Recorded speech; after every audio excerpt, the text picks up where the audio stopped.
anoitecer e no amanhecer o cantar da passarada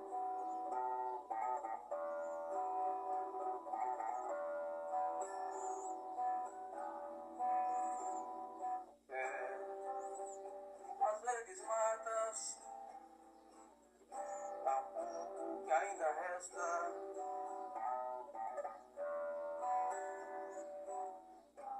O Amazonas é um lugar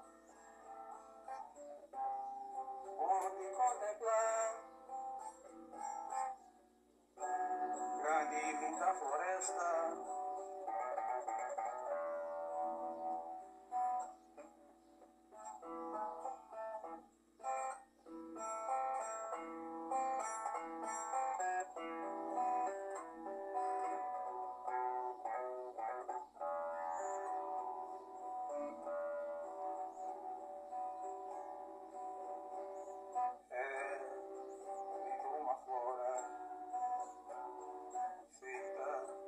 Áreas de chão do passado para o presente, a terra é mais diferente por causa da erosão.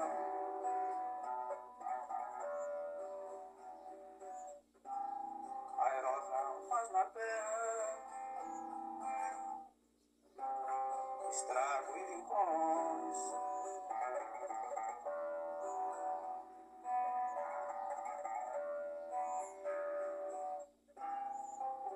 Vai passando, a erosão vai aumentando em várias regiões.